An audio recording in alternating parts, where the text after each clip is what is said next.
Aquí da inicio la revista de opinión Democracia, el programa de análisis y opinión más confiable de la radio. A partir de este momento, trataremos a profundidad los temas de mayor relevancia. La revista de opinión Democracia se transmite en vivo por Exa FM, 92.5 para Quito y 89.7 para Riobamba, por Democracia 920 AM y por Democracia TV para todo el mundo. La revista de opinión Democracia agradece el auspicio de Andalucía, hagamos que las cosas pasen. Clínica Santa Lucía, su visión es nuestra misión. Con 65 años a su servicio, ahora más cerca de ti. Vívelo todo en familia y gana en Quicentro Shopping. Son $30,000 en efectivo con 3 ganadores de $10,000 cada uno. Tarjetas Visa Banco Internacional, tú eres más. Ole Jardín. Da inicio la revista de opinión Democracia. Buenos días.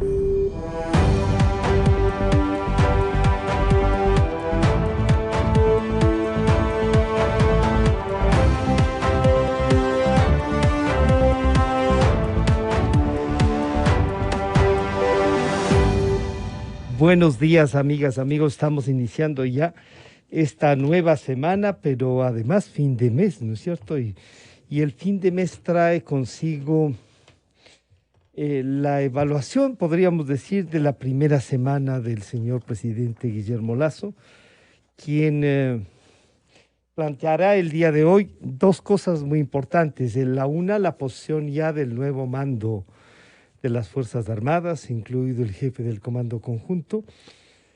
Y luego viene la presentación del Plan Nacional de Vacunación.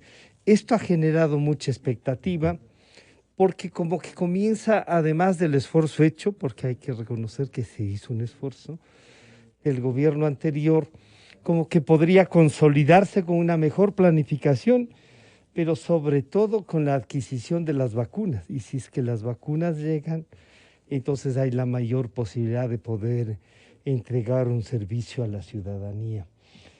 Y luego una reflexión sobre lo que está pasando en Colombia, ¿no? Colombia resulta quizá un ejemplo de lo que este afán del poder por el poder puede llevar, pero también no hay que desconocer y buscar razones para que la democracia responda a las necesidades más urgentes. ¿Será exterminándonos unos a otros? ¿Será generando una especie de bomba que estalle todo y vamos a reconstruir que es posible salir adelante? Ahí parece que la actividad política es mucho más urgente, de formación, de respuesta, de estudio de los problemas, de cómo buscar solucionar la desigualdad. Y el último punto, que es el tema de la Defensoría del Pueblo. Se ha iniciado, y hay que decir a la defensora del pueblo subrogante, que no tiene problemas con los funcionarios que han denunciado cosas o que están inconformes con lo que ha pasado con el defensor del pueblo, que no es la persecución a ellos la que puede solucionar, sino la respuesta de una mejor defensoría, más estructurada y menos politizada. Así es que sí, hemos visto varios reclamos ya de funcionarios de la Defensoría del Pueblo que se sienten acosados y perseguidos por no cumplir lo que la defensora subrogante y el defensor preso están buscando. Bueno, el primer tema planteado es la economía, esos grandes, gigantes desafíos al observar las cifras. Y están ya con nosotros y les quiero agradecer y saludarles al señor economista Jaime Carrera del Observatorio de la Política Fiscal, al economista José Hidalgo Payares de Cordes y al ingeniero Osvaldo Landazuri, analista económico y empresario. A los tres, gracias por acompañarnos. Jaime, estas cifras que a ratos uno dice, cuando se habla de que hay otra economía, de que la pandemia, de que el mundo nos está planteando nuevas realidades, que no se puede resolver la economía actual con, no sé si decir con las recetas, pero sí con las cosas que normalmente se decía, el déficit fiscal, ver cómo está el Producto Interno Bruto en relación a cada ciudadano, los ingresos per cápita de los ciudadanos. ¿Hay una nueva forma de observar esas cifras o esas cifras están ahí y hay que responder de diferente manera? Sería, Jaime, bienvenido, buenos días. Buenos días, Francisco. Gracias a la invitación. Un saludo a la audiencia, a Osvaldo, a José. Bueno, si el país no tiene claro, y me refiero a toda la sociedad, a todas las élites económicas, políticas, sociales, e incluso el mismo gobierno, si no se tiene con absoluta claridad la situación del país, no se podrá superarla. Y evidentemente que las cifras están allí, no se las puede desmentir y responden a la realidad nacional. El producto por habitante del año anterior, que fue de apenas $5,643, retrocedió a niveles del año 2012 en términos corrientes y en términos constantes retrocedió al año 2010, es decir, hemos perdido una década en cuanto a la producción nacional. Las inversiones del año anterior se redujeron de manera importante y son apenas de $23,000 millones y las del 2019 fueron de casi 27,000. Y recordemos que con esas inversiones del 2019 el Ecuador no creció. Las exportaciones no petroleras son apenas de $15,000 millones, eso es nada para el país, ¿no? Chile exporta más de $70,000 millones. El déficit fiscal, bueno, reiteradamente lo hemos repetido, está por encima de los $5,000 millones y a eso hay que agregar deudas de presupuesto, deudas del IVA, deudas a los jubilados por bonificaciones, certificados, amortizaciones, bueno, y inmensas necesidades de financiamiento por encima de los $15,000 millones. Y en ese entorno tenemos un país con 5.7 millones de pobres que viven con menos de $84 al mes. Tenemos 5.5 millones de gentes que están en el desempleo, en el subempleo, en el empleo no remunerado y otras categorías, están en la informalidad. Bueno, esas son las cifras que todos deberíamos entender y comprender. Uh-huh. Y sobre esto tenemos una sociedad que por allí reclama aumentos de sueldos, tenemos una burocracia que le cuesta al país todo el IVA, toda la renta. Tenemos indígenas que reclaman por el aumento de precios de los combustibles. Tenemos trabajadores que ya quieren hacer paro. Tenemos los profesores que ya están reclamando como un derecho una ley irresponsable de aumento de sueldos. Bueno, no querer ver eso, entonces es cegarse a la realidad del Ecuador. Claro, y al saludar al economista José Hidalgo Pallares, José, bienvenido, buenos días. Estas son las grandes cifras y los gigantes desafíos en cifras del país, pero de un gobierno que hereda ya conflictos, ¿no? Paralizaciones, que tiene retos como este que ya la UNE comienza a hablar de la ejecución de esa ley, que cada vez que se la concreta se ve que cuesta mucho más. Ahora se habla de $3,000 millones. Pero en fin, las cifras que Jaime nos ha ayudado ya un poco a mencionarlas, nos llevan a pensar que hay que tener una respuesta desde lo económico. Se dice que hubo un esfuerzo en el gobierno anterior, sobre todo en los últimos año y medio, digamos así. Ese esfuerzo no es suficiente y las cifras están ahí, pero la pandemia es algo que nos lleva. ¿Cómo enfrentar esas cifras? ¿Se puede calcular en virtud de qué se puede variar estas cifras? José, bienvenido, buenos días. Buenos días, Francisco. Muchísimas gracias por la invitación. Un saludo también a Jaime, a Osvaldo y obviamente a quienes nos escuchan. A ver, las cifras que ha resumido Jaime son claramente graves, son preocupantes. Él pone en en blanco sobre negro la realidad económica del país en cuanto a crecimiento, a PIB per cápita, caída de la inversión y demás. Y hay una cifra, Francisco, si me permite, de la que mencionó Jaime, que creo que el país debe tener en cuenta, y es esta de más de 5,5 millones de personas en situación de pobreza. Según el INEC, a diciembre del año pasado, 32,4% de la población estaba en situación de pobreza, lo que, como bien explicó Jaime, significa tener ingresos mensuales que no alcanzan los $84. Entonces, más o menos son $2,8 diarios de ingreso por persona, por miembro de un hogar.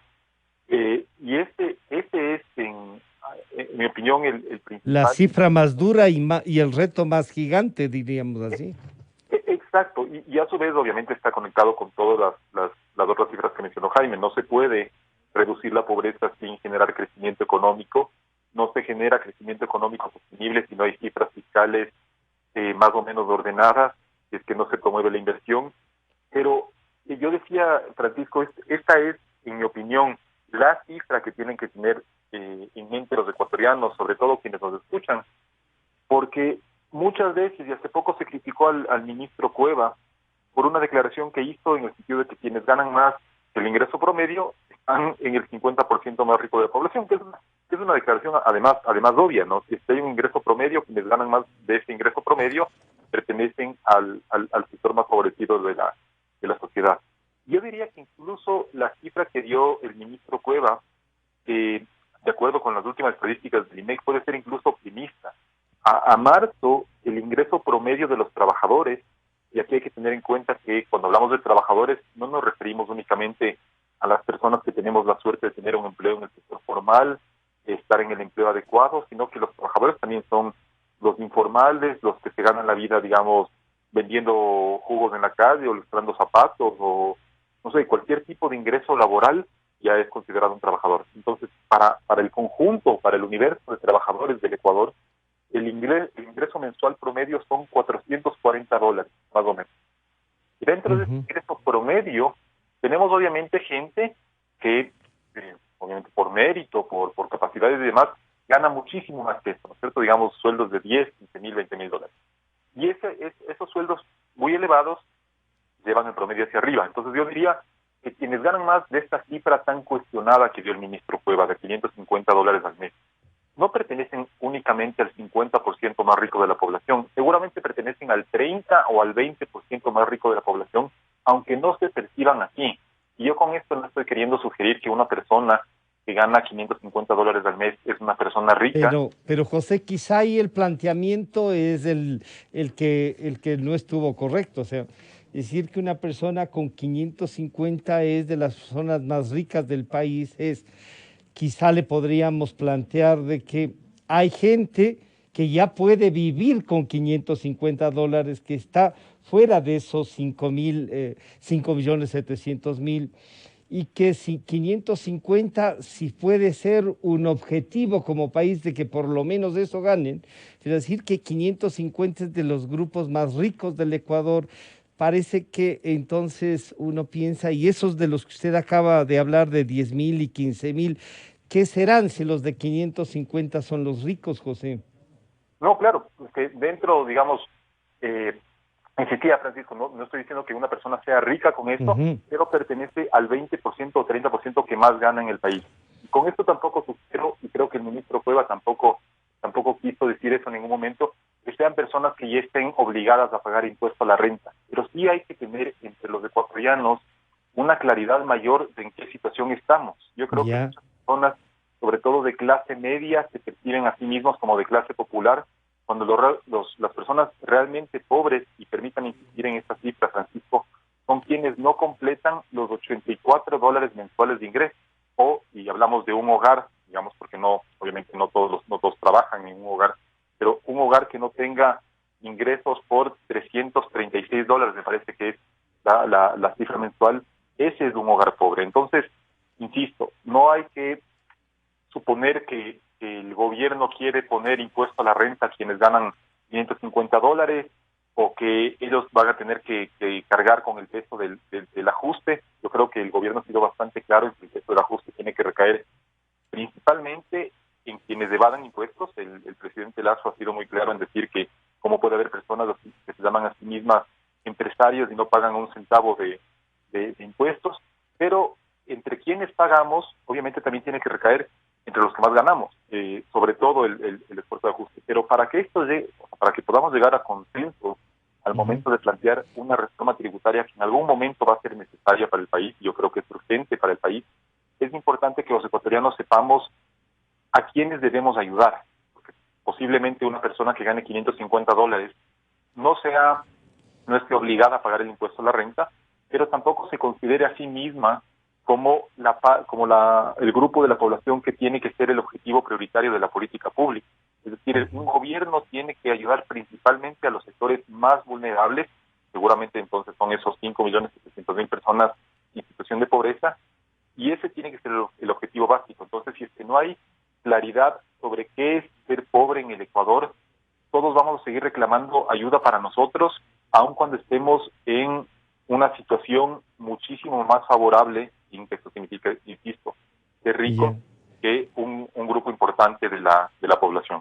Quizá entonces, y saludo al ingeniero Osvaldo Landázuri.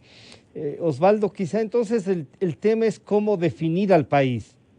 Y en el país estos 5.700.000 ecuatorianos que tendrían ingresos por $84, no llegan obviamente ni al básico, como se dice que es en lo formal.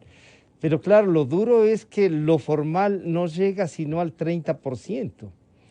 Y ese 30% estaría en el promedio de $550. Quizá en lo que ha insistido José y en las duras cifras que siempre suele además repetirnos Jaime, está ahí una visión de los ecuatorianos que nos hace falta, que los que ya tienen 550 ayuden a que los otros asuman o lleguen a tener por lo menos la formalidad.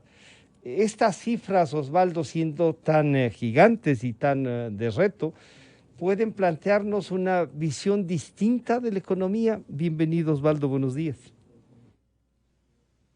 Buenos días, Francisco. Un saludo a Jaime y a José y a nuestros radio y televidentes. Yo creo que la situación obviamente es complicada, venía siendo complicada desde hace algunos años ya. Yo he sido de los que junto con Jaime estaban buscando equilibrios en relación a tener una economía que permita crecer en el largo plazo como un elemento fundamental. Pero yo creo que indudablemente lo que también varios pensamos es que el enfoque, el entrar a este problema sí requiere de aproximaciones con matices distintos. Yo mucho me temo que realmente el gobierno esté haciendo un cortocircuito ahí en la parte económica entre los libertarios ad honorem que acompañan al presidente y, por ejemplo, el ministro Cueva. Yo soy de la idea de que esta reforma tributaria tendrá que plantear, obviamente, eliminación de algunos impuestos, pero habrá que ver otros, habrá que revisar otros. He compartido con José la idea de por ejemplo, analizar el IVA, no en este momento tal vez, pero como un elemento adicional para entender qué sacrificios nos tocará hacer a algunos para lograr el bienestar y a otros también, es decir, en menor medida a aquellos que se acaban de mencionar. Yo las cifras las he leído, las que Jaime siempre nos muestra con mucha realidad. Y claro, el tema es que todo en la vida, decía mi papá, es relativo, es decir, estas personas de $550 indudablemente tienen una situación muy ajustada, pero no son los más vulnerables de la sociedad, eso es indudable.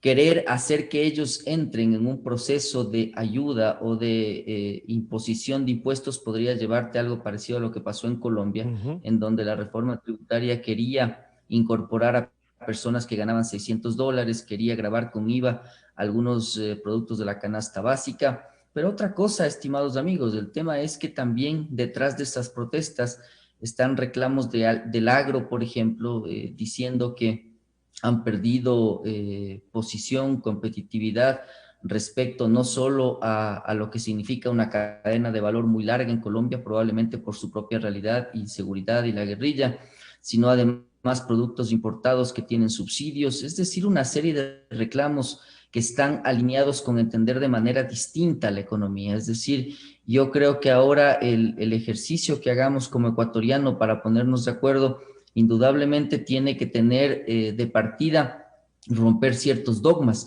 Y eso es lo que a mí me preocupa en relación al círculo más íntimo del presidente. Es decir, insisto, yo pienso que la sociedad entera debe hacer un esfuerzo. No es el asunto de que gravar con impuestos a los más ricos no es una idea, porque simplemente los impuestos son malos.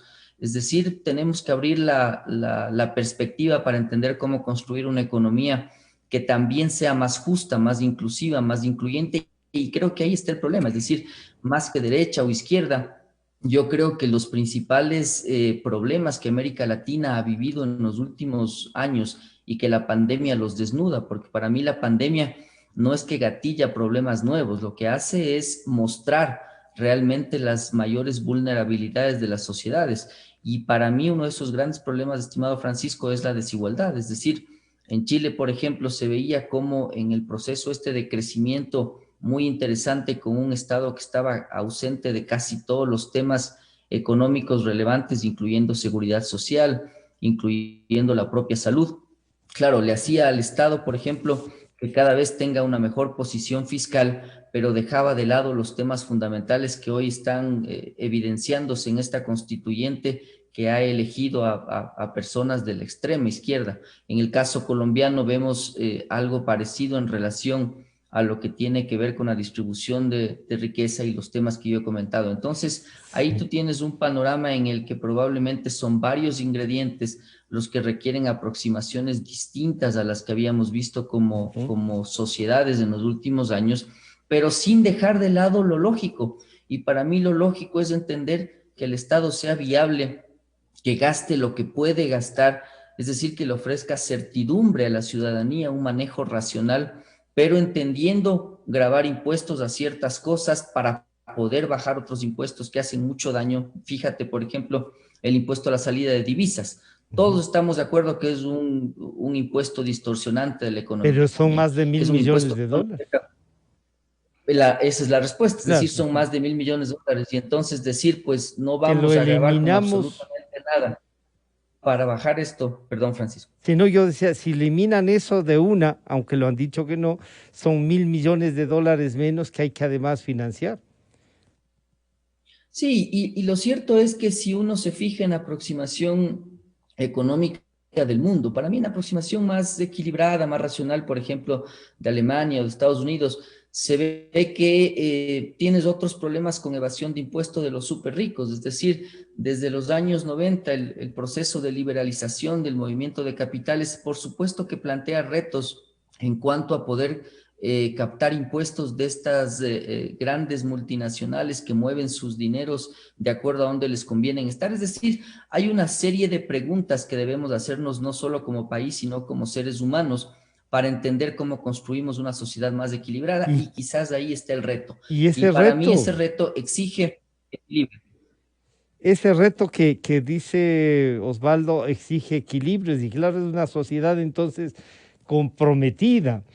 Jaime, estas nuevas búsquedas de responder a una economía, de que las cosas no se pueden arreglar si las han dañado en 14 años o en 20, no se pueden arreglar, digamos, en 4, pero sí pueden comenzar a salir y generar mejores condiciones. Una reforma tributaria, desde el punto de vista, claro, era muy duro escuchar al ministro de Economía decir que los ricos comienzan con ingresos de $550, y claro, ahí se encuentran la clase media tirando al fondo, y claro, y observando hacia arriba dicen, oigan, pero no hay mucho como observar, ¿no? Los más ricos, los que tienen una inmensa riqueza, podrían comenzar a tener una visión distinta de país también, las élites deben comenzar. Y entonces ahí, Jaime, ¿cuál será el promedio del salario en un funcionario público? El promedio, no de los de órganos directivos, sino el promedio de profesores, de militares, de policías. Parece que es casi el doble de lo que tienen los $550. Unos dicen, no, los maestros comienzan desde 600, y cuando ves, dice, ¿y cuántos están en $600 mensuales?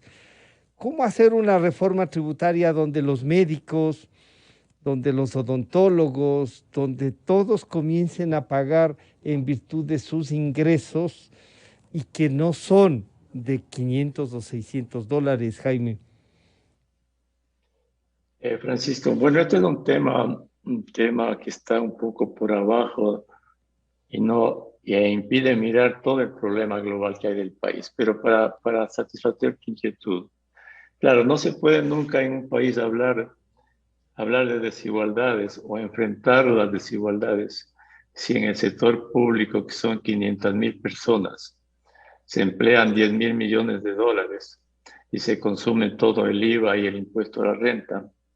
Y en promedio, por lo menos en un promedio global, en el sector público se gana $1.500 al mes, mientras hay más de 5 millones de personas que no pueden sobrevivir con $84 al mes. O tampoco no se puede hablar de enfrentar la desigualdad cuando los trabajadores que ya tienen un trabajo dicen que hay que subirle del mínimo vital a $500 en enero, mientras hay 5.500.000 personas que no tienen trabajo o están en el desempleo o en el subempleo. Entonces, hay situaciones absolutamente contrapuestas, llenas de privilegios en el país que impiden trabajar en la reducción de las desigualdades. Pero ese es un problema, esa es una parte de los problemas. Yo creo que el problema fundamental está en que el Ecuador tiene que entender, todo el Ecuador, el gobierno, las élites políticas, económicas, sociales, que estamos al borde de hacer explotar una bomba de tiempo económica, una bomba de tiempo social, una bomba de tiempo fiscal. Y como cuando se descubre una bomba que va a estallar en algún edificio, se tiene que encontrar al técnico adecuado que camine lentamente hacia la bomba y con conocimientos absolutos la desactive. Y el Ecuador tiene que desactivar esa bomba antes de que estalle. ¿Y cómo tiene que desactivarla? Primero, el Ecuador tiene que comprender, toda la sociedad, que con un ingreso por habitante mensual de menos de $500 al mes, no podemos vivir como Dinamarca, en donde el ingreso por habitante mensual es de más de $5.000 al mes. Y para tener un ingreso elevado, que es lo fundamental, el Ecuador tiene que producir cada vez más. Si solo el Ecuador tuviese el ingreso por habitante de Uruguay, de Costa Rica o de Chile, que es el doble del Ecuador, viviría mejor, viviría como Uruguay, viviría como Costa Rica o como Chile. Cierto es que en Chile hay desigualdad y esos son los problemas que actualmente tiene Chile. Pero en la situación que tiene Chile, en la situación económica que tiene Chile, puede superar de mejor forma esos problemas. No así Colombia, que también tiene desigualdades, tanto como Chile, pero que tiene una situación económica muy inferior. Entonces, la primera premisa, no hay forma de reducir la pobreza y de generar trabajo sin producir más. Y esta es una tarea de muy largo plazo. China, a fines de los 70s, tenía un ingreso por habitante de $200 y el Ecuador de más de $1.000. Ahora, después de décadas, China tiene un ingreso por habitante en dólares corrientes de más de 10.000 y el Ecuador tiene casi la mitad. Entonces, hay que crecer a tasas elevadas y eso significa una tarea de largo plazo. Si en los próximos 4 años el Ecuador creciese a un promedio del 3% anual, que ya sería un logro, tendríamos recién el ingreso por habitante de 2016.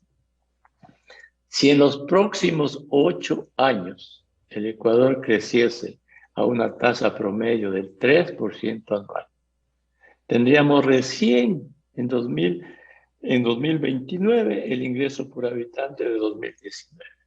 Entonces, tenemos que desactivar las bombas, poniéndonos de acuerdo en cómo crecer. Y para crecer se necesita invertir. El Ecuador requiere inversiones anuales públicas y privadas de más de 30.000 millones de dólares. E inversiones externas directas, no los 1.000 millones de dólares que hemos tenido de manera general en las últimas décadas, sino de 5.000 millones de dólares.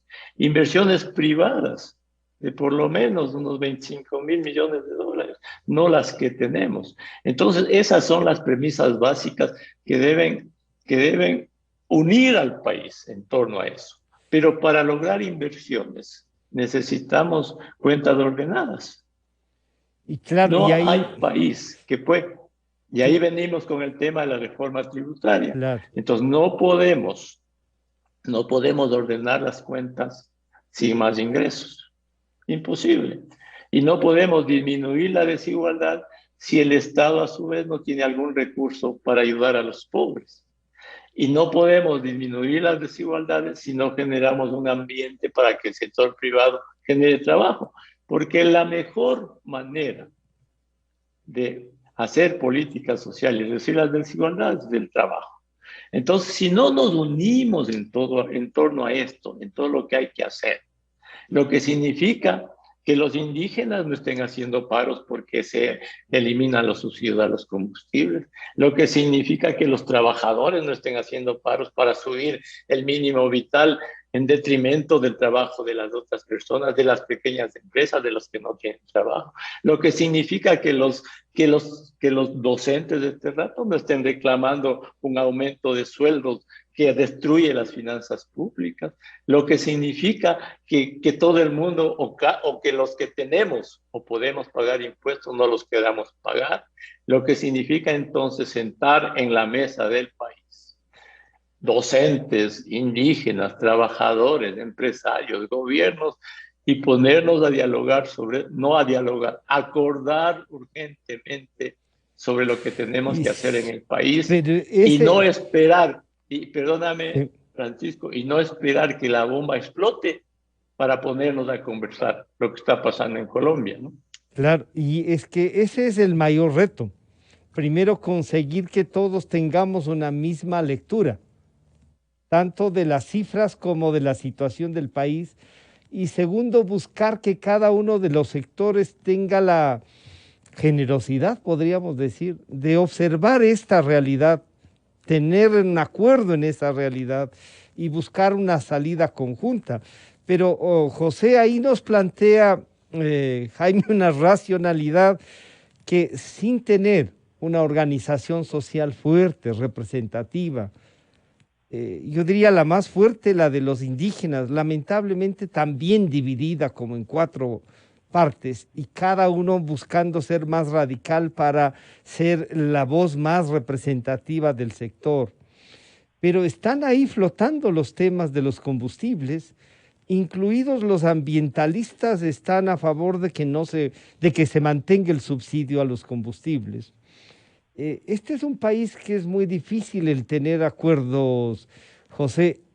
Hay la posibilidad de fijar algunos, Jaime los ha ensayado, y dice, a ver, vamos primero a ponernos de acuerdo entre que este 30% que tiene trabajo, incluidos los más ricos, vamos a trabajar para que los 5.700.000 personas que no tienen por lo menos alcancen ese trabajo y así con seguridad ayudamos a la seguridad social y a otras cosas.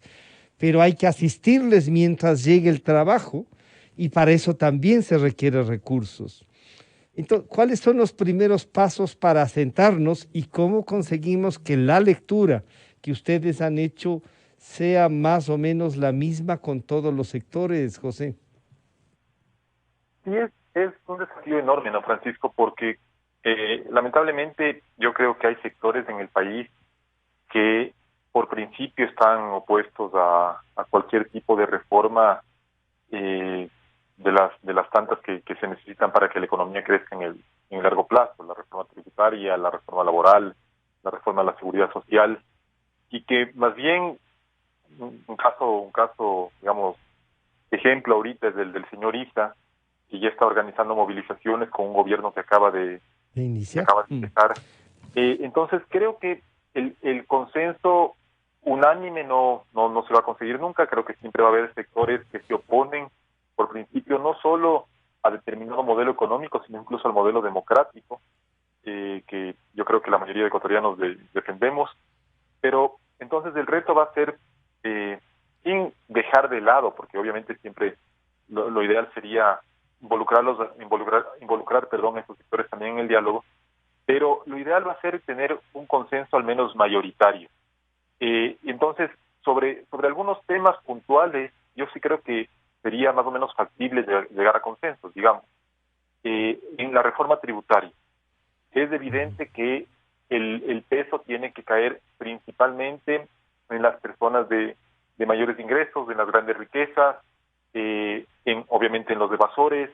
Hay que evaluar también la conveniencia de esto que el SRI denomina gasto tributario, que se refiere a las exenciones, rebajas y demás que se da a ciertas personas y también a ciertas actividades económicas, para ver si es que son justificadas o no, y que significan un monto importante para la economía. El gasto tributario en 2019 superó los $5,000 millones. Obviamente una buena parte de ese gasto tributario significa el no pago de IVA a bienes y servicios de la canasta básica, y eso no se puede tocar porque justamente estas exenciones hacen que el IVA sea menos regresivo para los sectores más vulnerables. Pero, por ejemplo, ese principio básico yo creo que sí se podría alcanzar, y obviamente ese principio se sostiene en algo que mencionó Osvaldo, que es la necesidad de que una reforma tributaria no se limite a eliminar los malos impuestos, como es el ISD, sino también a compensar esa eliminación para que, como resultado neto, el Estado reciba más ingresos que antes.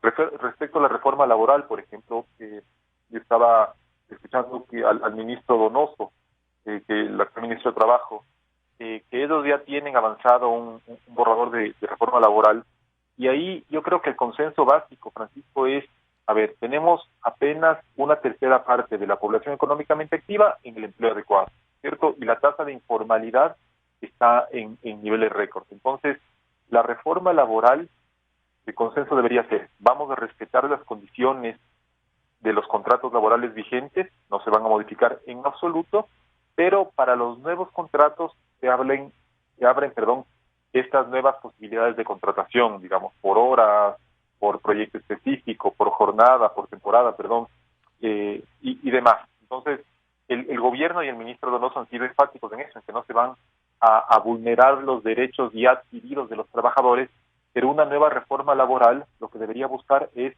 integrar a toda la gente que está por fuera del sector formal o que no tiene un empleo adecuado a la formalidad, y con esto, como usted acaba de señalar, no solo se mejora la calidad de vida de esas personas, sino que a su vez se fortalecen otras instituciones, como por ejemplo la seguridad social, que contaría con un mayor número de afiliados activos aportantes, ¿no es cierto?, que es lo que se necesita en la actualidad. Entonces, yo sí creo que el gobierno debe tomarse semanas o meses incluso para poner estos temas tan importantes en un proceso de diálogo nacional. Tiene que saber vender bien y transparentar bien la situación del país, no solo en lo referente a las finanzas públicas, porque esto es algo que tal vez muchas personas sienten como algo lejano, ¿no? Bueno, el Estado sí, que además además lo ven como enemigo.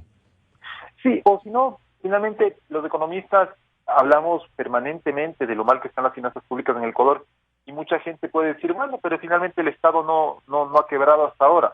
Claro, porque muchas de esas personas tal vez no son proveedores del Estado, que han estado impagos durante meses o años. Funcionarios públicos que no han cobrado su salario a tiempo. Pero digamos, bajar el diálogo a temas un poquito más concretos. Esto que hemos venido mencionando en este programa, sí, Francisco, de los 5,7 millones de personas que no tienen ingresos diarios por $2,8, es una realidad que nos debería golpear a todos. Y ya una vez con esa cifra clara, entonces decir, bueno, mucha gente puede decir, bueno, entonces yo estoy mal, digamos, estoy ajustado, pero no estoy tan mal. Entonces no voy a pedir que me sigan ayudando a mí, porque claramente hay personas a las que deberían ayudar primero. O que los sindicatos tengan también un poquito la apertura, la generosidad, digamos, de si es que les garantizan que los derechos de las personas a quienes ellos representan no van a ser alterados en absoluto. Además, dejando claro que los sindicatos tienen una representación bastante minoritaria dentro del total de trabajadores, que incluye ahora es casi nula. Sí, casi nula. Pero bueno, el problema en este caso, Francisco, es que cuando se habla de una reforma laboral, generalmente son los sindicatos quienes se arrogan la voz de los trabajadores. Entonces, no es justo, creo yo, que el señor Tatamuez, por ejemplo, venga a decir que está representando a todos los trabajadores cuando claramente él no representa a una persona que está vendiendo jugos en la calle. Él no representa a una persona que está meses buscando un trabajo, y si es que quieren simplemente mejorar las condiciones de quienes ya tienen la suerte de estar en la minoría que está en el sector formal y tienen un salario de al menos $400 al mes, entonces lo que hay que hacer es ampliar el enfoque y no limitar el diálogo de la reforma laboral a gobierno, empresarios y sindicatos, sino también buscar la manera para que los trabajadores que no están representados por los sindicatos, porque no tienen la suerte de tener un trabajo en el sector formal, puedan dar su punto de vista en el sentido de que una reforma laboral les permita a ellos tener más oportunidades para conseguir trabajo. Pero creo que llegar a esos consensos, sabiendo que va a haber grupos de la población por principio opuestos a cualquier cambio, va a ser una tarea dura para el gobierno, pero ahí justamente está un poco la gracia, digamos. Claro, sí. Y bueno, ahí está el ejercicio de la democracia y de para qué acceden al gobierno, ¿no? Osvaldo, esto que ya nos plantean, reforma tributaria, una reestructura de una reforma tributaria, la reforma laboral que podría ayudar a la seguridad social, entonces va cubriendo. Los empresarios estarán dispuestos también a hacer un aporte, porque casi todos estos últimos tiempos lo que hemos encontrado también es exigencias y cosas muy duras y claro, la pandemia también les ha golpeado, a muchos les ha hecho cerrar. Los emprendedores, como cierran y no salen a pedir en la calle, a lo mejor no se tiene la misma visión. Pero hay también algunos mesías tatamués en los empresarios que dicen, ya veremos nosotros lo que respondemos. Y entonces, claro, si los unos van a responder por un lado, los otros van a responder por el otro, este es un país que no se puede sentar a visualizar lo que ustedes permanentemente en el diálogo nos hacen visualizar, Osvaldo. Bueno, quizás yo no esté más cerca a las cámaras y a los actores más visibles de los empresarios, justamente porque no he compartido muchos de los puntos de vista. Por ejemplo, uno que es muy importante y que se ha topado quizás no con toda la profundidad del caso, es el asunto de la propuesta de Lasso de subir sueldos. Es decir, yo más bien he sido muy coherente, estimado Francisco, en relación a la objetividad que han rodeado mis declaraciones. Yo como empresario obviamente podría tener una visión mucho más hacia bajar impuestos o hacia menos sacrificios, hacia tratar de jalar el agua para mi molino, pero más bien mi vida pública ha estado enmarcada más en el asunto del análisis objetivo. En esa línea, ¿yo qué creo? Pues creo que la coherencia es la que debe tratar de guiar las acciones de los diferentes actores públicos. Por ejemplo, pues, ¿qué sentido tiene ahora subir sueldos a los trabajadores? Al si 30%. Vemos que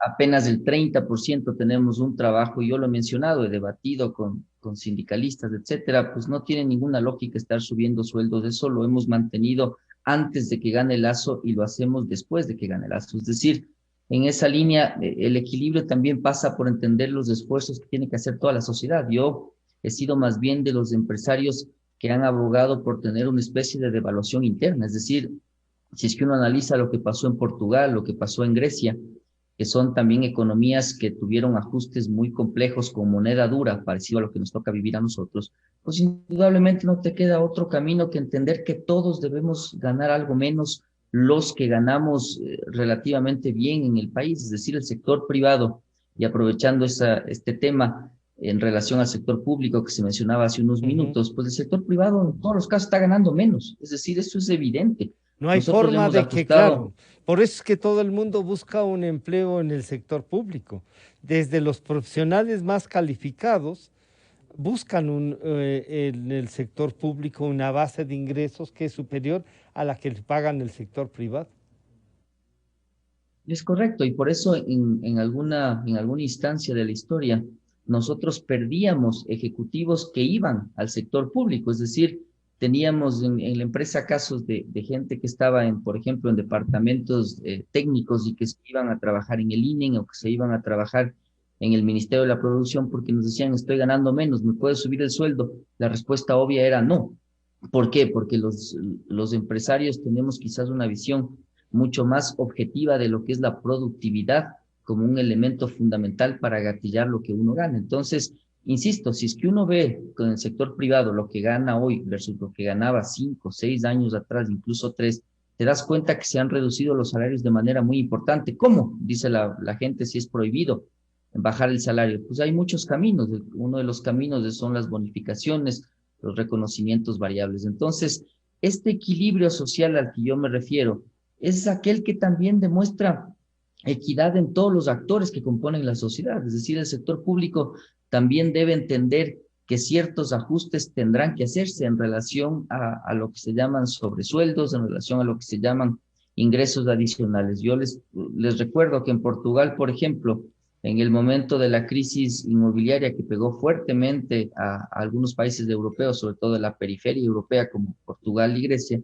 lo primero que se hizo fue eliminar lo que allá llaman el aguinaldo, que aquí sería el 13º, me parece, el que recibes en diciembre, y por otro lado bajar los salarios. Por lo tanto, el ajuste fue inevitable. Hacia allá va el comentario, estimado Francisco. Es decir, yo lo que creo es que la sociedad entera, incluyendo los empresarios, debe tener claro este tema. Es decir, algunos impuestos deberán subir, claro que deberán subir, y para que puedan bajar algunos otros que son distorsionantes, eso es evidente. Entonces, para mí, más bien lo que sucede, y yo insisto en este tema, es que probablemente está por verse la capacidad del ministro Cueva de influir respecto al círculo más íntimo que está acompañando al presidente Lasso y que tiene una visión mucho más radical respecto a lo que estamos hablando nosotros. Pero en términos generales, esa es mi postura, pero lamentablemente no es la postura más compartida por el sector empresarial. Y claro, pero el señor presidente Lasso, en una conferencia en el espacio de Mario Vargas Llosa, hace una primera visión de lo que él cree que se puede hacer. No topa eso, si llegamos a topar el 13º sueldo como discusión, octubre se queda chiquito de lo que puede pasar. O sea, aquí una pequeña chispa. Claro, Osvaldo nos puede estar viendo desde el edificio, pero la bronca va a ser terrible, o sea, porque también el 13º sería un golpe. Pero el presidente Lasso dice lo siguiente. Figurativamente hablando, los invito a tener un bloquecito de papel y decir, bueno, en Ecuador quieren duplicar la producción petrolera, 1, 2, quieren concesionar 3 refinerías, 3, queremos concesionar un gran puerto, que es un puerto logístico para la distribución de combustible, pero no solo en Ecuador, sino está ubicado en la provincia de Santa Elena, en el punto más saliente del Pacífico. Por lo tanto, es un puerto que se lo puede convertir en un puerto logístico para Colombia, Perú y Chile, y obviamente Ecuador. Así que anoten, ahí hay otra gran oportunidad para la inversión privada internacional. No podemos seguir desperdiciando recursos en empresas estatales que no generan valor. Y no pretendo achicar el Estado, lo que pretendo es maximizar la eficiencia del Estado. Porque yo entiendo que cuando un ciudadano entrega $1, espera un servicio que valga al menos $1.20, $1.30, $1.50, $2. Pero es que aquí el contribuyente ecuatoriano entrega $1 y recibe un servicio de 20 centavos de dólar, porque 80 se desperdician o se van en la corrupción. Y eso éticamente tampoco es aceptable. Bueno, ahí Jaime tiene varias propuestas, digamos, ¿no? Está viendo los sectores que pueden crecer a la mano del sector privado, sin que el sector público pierda su... Lo que se ha dicho es que no pretende achicar, sino impulsar al sector público que se vuelva eficiente. Esto suena muy bien, pero claro, algunos ya han dicho, va a vender el Estado, o sea, ¿qué le pasa? Y cuando habla del puerto en Santa Elena, nos habla no del de Pozorja, sino uno nuevo que se puede traer, y además habla directamente del tema de los combustibles. Y parece, Jaime, que el tema entonces de los combustibles, de minería, y eso son una realidad que hay que enfrentarlo y que deberán también entrar en las discusiones estas que ustedes han planteado como acuerdos mínimos, Jaime.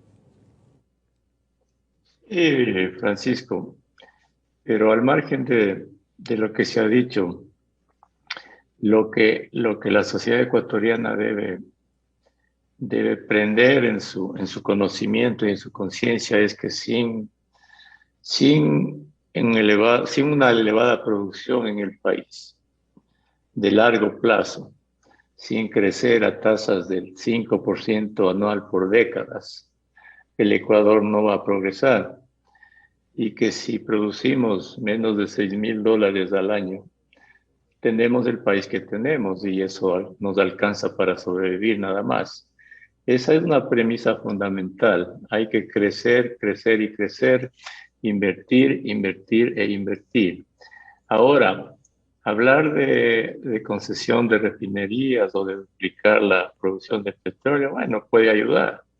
Pero recordemos que llevamos 4 décadas, 5 décadas, consumiendo el petróleo. Lo hemos consumido todo el tiempo, lo hemos malgastado, hemos desperdiciado 2 booms petroleros y tenemos el Ecuador que tenemos. Entonces, para que el Ecuador realmente progrese, necesitamos inversiones en el sector privado, en fábricas, en empresas, en todo lado, y en todo género de inversiones, en pequeñas, grandes empresas, en microempresas, e incluso en la inversión del que vende caramelos en la esquina, ¿no? Eso es lo que le va a mover al país. Pero para que haya inversiones privadas en abundancia, se requiere un entorno, sin duda, se requiere confianza, se requiere credibilidad en el manejo del Estado. Se requiere un país con menos riesgos. Con ese riesgo país que tenemos, el Ecuador no va a poder atraer inversiones. Recordemos que tenemos una economía dolarizada. Y la única forma de que el país crezca en el futuro de manera elevada y abundante es atrayendo dólares, pero con exportaciones no petroleras de 15,000 millones al año. No podemos crecer. Duplicar a 30,000 millones las exportaciones no petroleras llevará años. Claro, pero con Jaime, esa inversión extranjera ahí hay una cosa, Jaime. El Ecuador no es que ha sido un país que atrae inversiones permanentemente, quizá por el tamaño, ¿sí? Quizá. Entonces, ahí ¿qué será? Esos 30,000 millones que se dice están fuera y que son de ecuatorianos, a lo mejor ellos pueden traer, pero si tienen un país viable, lo que tú dices es generar confianza, y la confianza pasa por comprometerse también, Jaime. Claro, la confianza pasa por comprometerse cuando hay credibilidad. Es decir, ¿cómo trae? Se habla primero aquí se habla de cualquier cosa. Yeah. 30,000 millones de dólares afuera, ¿quién asegura que eso es cierto? ¿Dónde están esos dólares? ¿No? Entonces hay una mano invisible que tiene que mover las inversiones, que es la confianza y la credibilidad en el manejo del Estado esencialmente. La transparencia, es esencial la transparencia en todas las acciones del Estado. Sin orden fiscal, aquí no van a haber inversiones privadas. Hay que repetirlo y repetirlo y repetirlo. Sin una garantía para que vengan las inversiones. Francisco Rocha, tú, si tuvieses ahorros como persona, si tuvieses, digo, sí, pues, claro. ¿no es cierto? Sí. Y tuvieras y tuvieras la capacidad de invertir, ¿qué verías en el país? Primero tienes que cuidar tu dinero que lo has acumulado durante X tiempo y asegurarte de que al invertir no vas a perder tu capital. Claro. Tienes que tener cierta rentabilidad, pero tienes que tener un entorno de confianza, de credibilidad. Tienes que saber que el Estado no te va a gravar con impuestos a cada rato o que se va a endeudar para después no pagar, etcétera, etcétera. Y luego, una persona, yo, tú, Osvaldo, José, Francisco y los que nos ven y nos escuchan, durante el decurso de nuestras vidas logramos cierta posición, ¿no es cierto? Tratando de ganar siempre más, ahorrando, ¿verdad? Teniendo orden en nuestras familias, ¿sí? Y lo mismo pasa en las empresas. Las empresas cuidan sus capitales, los administran bien, pero esto en décadas estamos bien personas y empresas. Entonces, en el país, se tiene que entender que los próximos 4 años al menos será ya un logro exitoso, un éxito para el país. Sentar los cimientos sólidos para una buena economía, para un buen fisco, para una credibilidad. O sea, será un logro porque esto es una tarea de muy largo plazo. Entonces, se quiere en la sociedad, en el conjunto de la sociedad, paciencia y perseverancia. Entonces, unos van a decir, bueno, ¿qué paciencia les vamos a exigir a los 5 millones de pobres que viven apenas con $84 al mes, los que no tienen trabajo? Entonces, allí está el Estado, para crear los equilibrios necesarios, para tener la pedagogía adecuada para que la sociedad entienda estas cosas.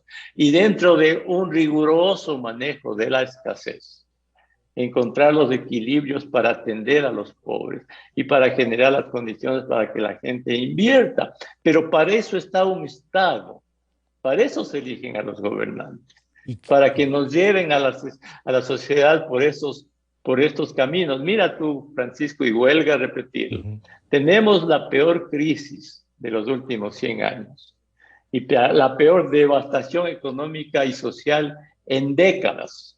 Para superarla necesitamos otra sociedad, una sociedad que tenga el sentido del esfuerzo, del sacrificio, del progreso. Winston Churchill decía, lo peor que puede pasar en un país y en un gobierno es no aprovechar las crisis para cambiar.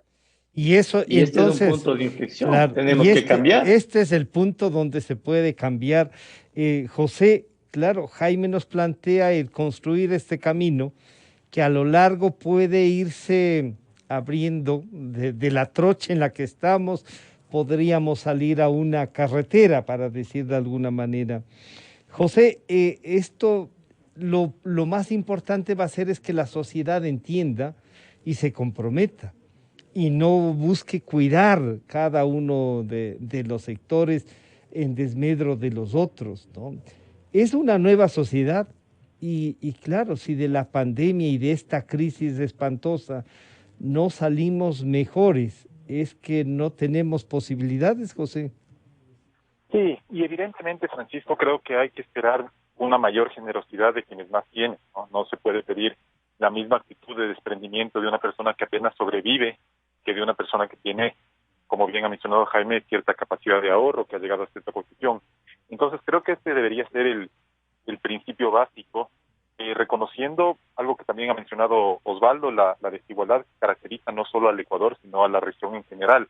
Yo creo que Chile sigue siendo un modelo en cuanto a desarrollo económico, porque Chile ha logrado reducir significativamente la pobreza gracias a tener altas tasas de crecimiento económico durante décadas. Pero se ve que pese a eso, Chile no ha conseguido reducir este lastre que es la desigualdad, y por eso es que ahora su propio sistema está en riesgo a las puertas de una asamblea constituyente en la cual los independientes y la izquierda, incluso alguna izquierda extrema, está altamente representada.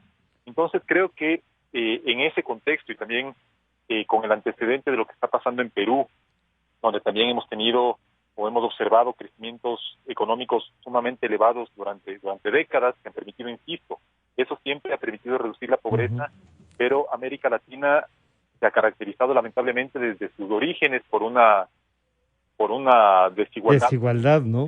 Tremenda vez.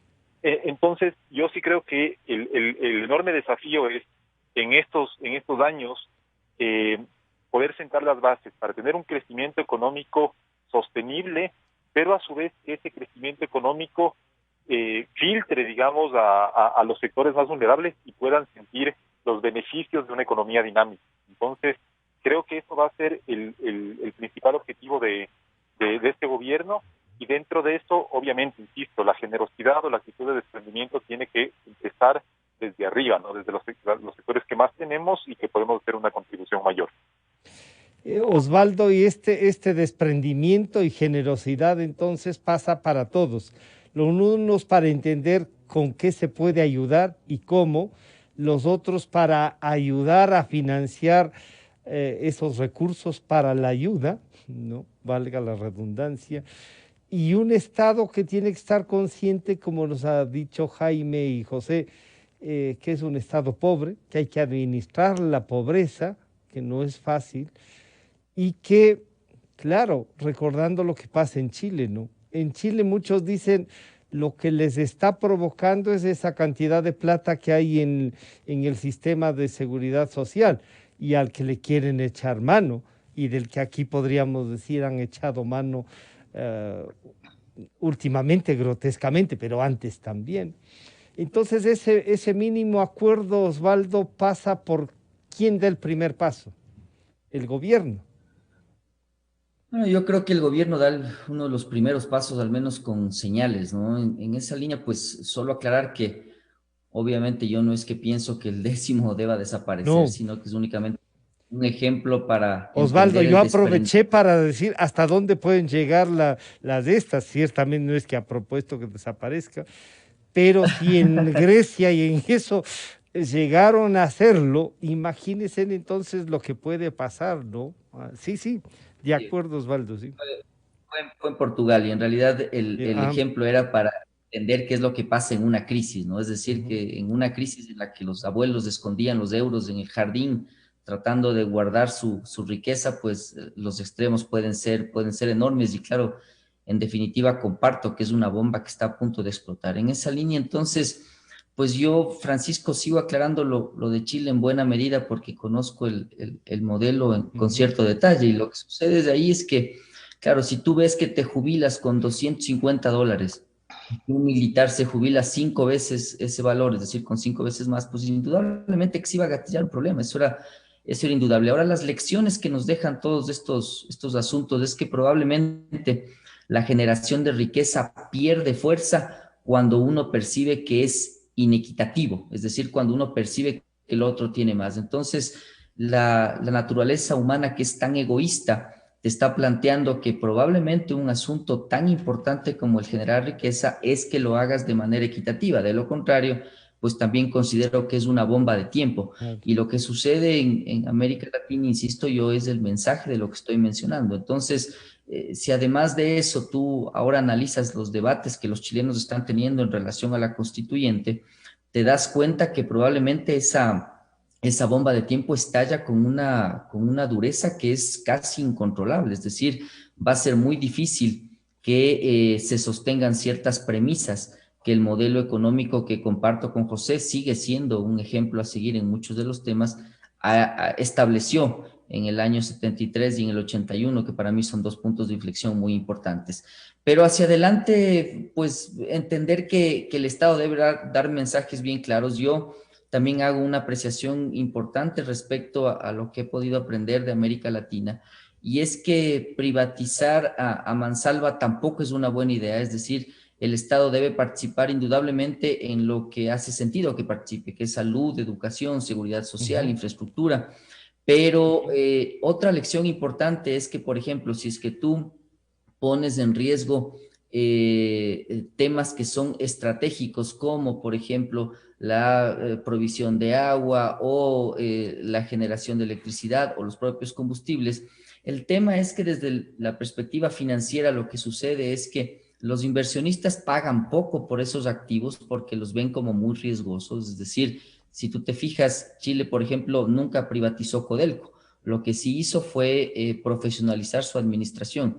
Y cuando yo consultaba respecto a este tema específicamente en ese país, pues la respuesta era que los activos que son parte de la de estrategia de desarrollo del país generalmente están sujetos a vaivenes políticos muy complejos y por lo tanto castigan mucho el precio. Entonces, ese mensaje va encaminado hacia entender que probablemente en lo que Lasso comentaba en este foro de Vargas Llosa respecto a las concesiones, hay temas y hay temas, es decir, una carretera, canales de televisión, aseguradoras, bancos, completamente de acuerdo, pero aquellos asuntos que son estratégicos del país, probablemente estés sujeto tú a un castigo muy fuerte del mercado y por otro lado, a un ruido político que suele ser difícil de manejar, es decir, ya van a empezar con las privatizaciones y el petróleo es ecuatoriano y la generación eléctrica.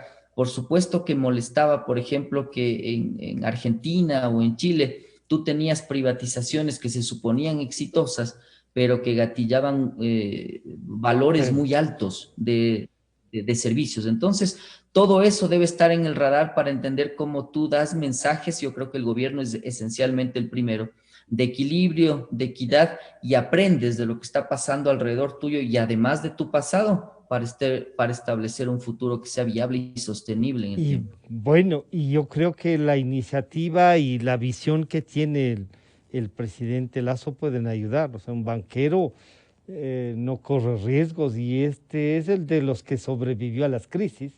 Así es que trate como a clientes y que las inversiones sean como que es plata propia para que le duela, podríamos decir.